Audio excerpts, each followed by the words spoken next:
Hello everyone, Andrew Meet Rich here, and we need to talk about what's happening in Britain right now, because this is absolutely stunning. The Labour Party under Prime Minister Keir Starmer has just hit a historic low in the polls, and I mean historic. We're talking 17%. Let that sink in for a moment. 17%. You know what the Conservative Party's lowest rating was under Rishi Sunak? 18%, and that was considered a complete disaster. Labour just went lower. I used to be inside one of those big, well-known media outlets. I watched how they shaped stories to fit whatever narrative suited them best. I couldn't do it anymore, so I left. Now I work independently, I answer to no one, and I tell you what actually matters, not what someone wants you to think. And look, if you're finding value in this kind of honest reporting, hit that like button, subscribe to the channel, and if you really want to support independent journalism that doesn't bend to corporate interests, consider becoming a channel sponsor. It makes a real difference, and it helps keep this work going without compromise. So back to Britain. What's dragging Starmer's government down? Well, illegal migration numbers keep climbing. That's a huge factor. You can't ignore the numbers when they're right there in front of everyone. And then, just to make things worse, there's been an incident where someone convicted of serious violent acts was mistakenly released from prison in England. Mistakenly. That's the kind of thing that destroys public confidence overnight. This isn't just a bad polling day. This is a complete collapse of trust. And here's what makes it even more interesting. Britain isn't alone in facing these challenges, but the way Starmer's government is handling them, or not handling them, is clearly resonating with voters in the worst possible way. People feel unsafe, they feel unheard, and now the numbers are reflecting that. Now let me tell you what's happening across the channel in Germany, because there's a cry for help coming from there too. More than 60 prominent women. We're talking about figures from arts, science, politics, and civil society. They've written an open letter to Chancellor Friedrich Merz. They're demanding he do more to protect women's safety in the country.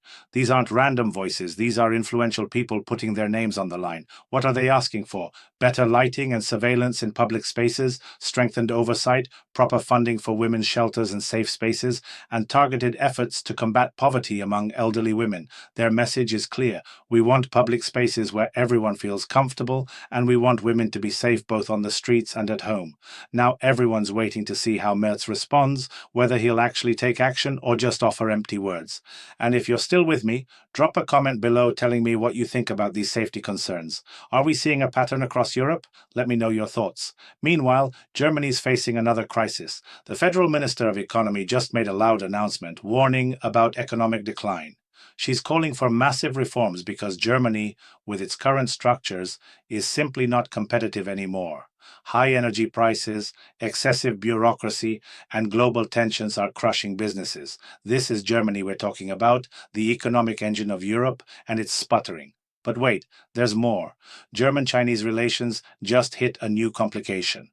China recently tightened export controls on rare earth metals, and German companies are seriously worried. The raw materials war is escalating. That's what German media is reporting. China has Europe, and Germany specifically, in what they're calling an iron grip. The dependency on these metal supplies can't be eliminated in the short term. It's just not possible. Here's how it works now. China's introducing new restrictions on rare earth metal exports.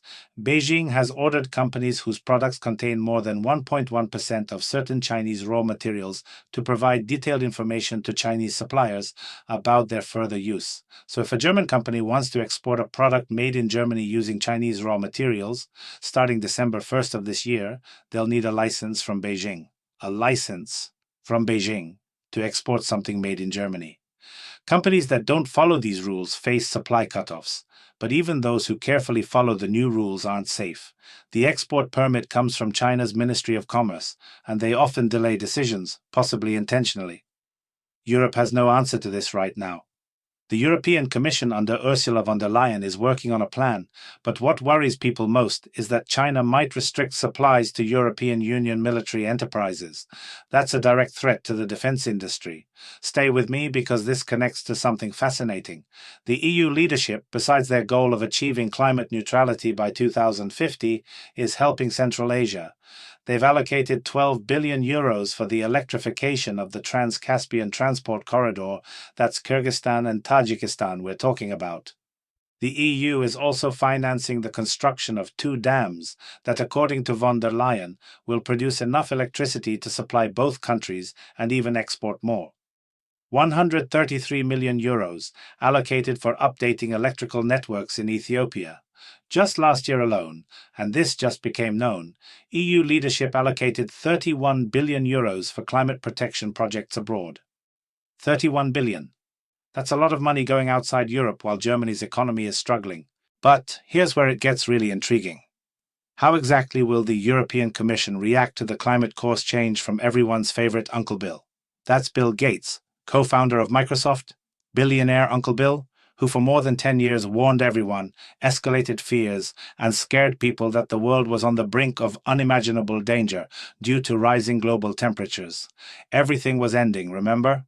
Well, now he's saying climate change won't lead to the extinction of humanity. In the near future, people will be able to live and prosper in most places on Earth.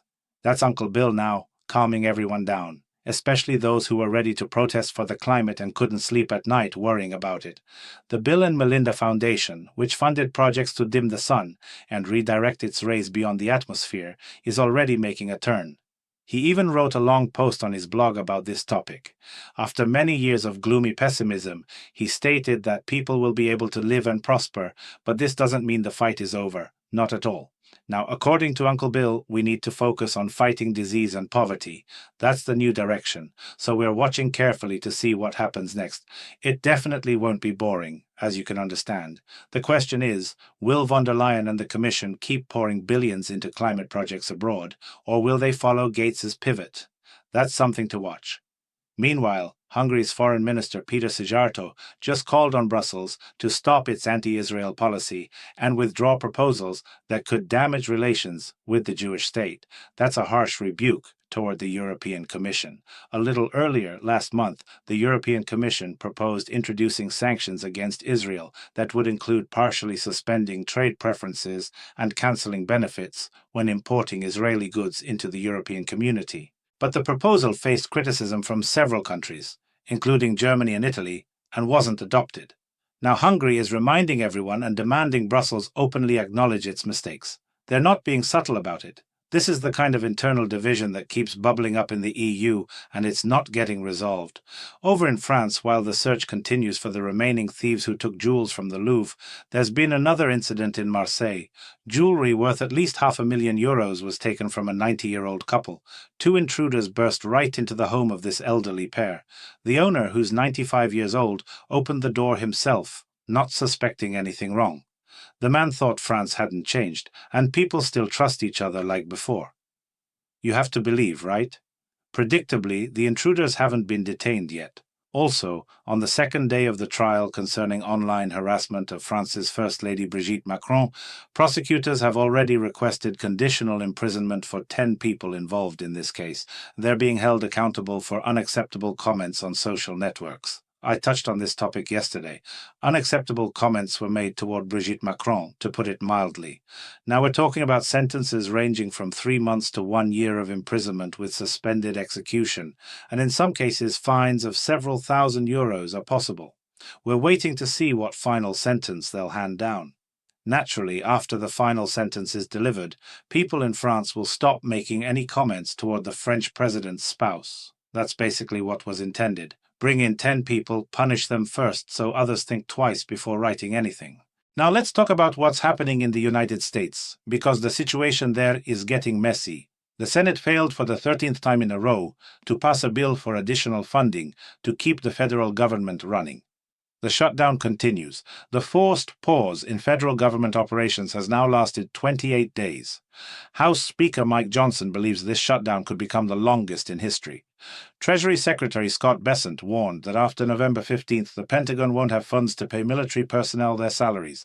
But today, Vice President J.D. Vance assured everyone that American military members will receive their paychecks this Friday.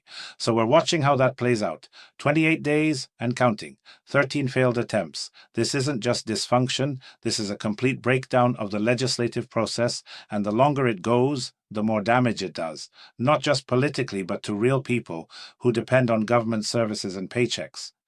Let me bring this all together for you. Because these aren't isolated incidents, they're part of a larger picture.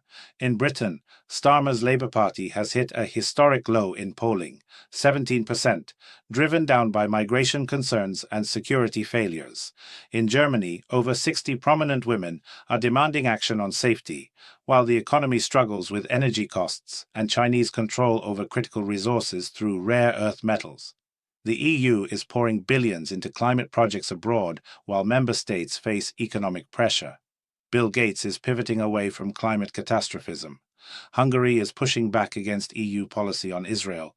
France is dealing with escalating security issues and cracking down on online speech. And the US government remains partially shut down with no resolution in sight. These are the stories that matter right now, and this is the reality we're living in. If you found this valuable, make sure you hit that like button and subscribe, because this kind of reporting without corporate filters or narrative requirements, it only happens when people like you support it. And if you really want to make a difference, consider becoming a channel sponsor. It's not just about supporting a channel, it's about supporting the principle that journalism should serve truth, not agendas. I'll be back with more tomorrow. Keep your eyes open, stay informed, and don't let anyone tell you what to think. Form your own conclusions based on facts, not spin.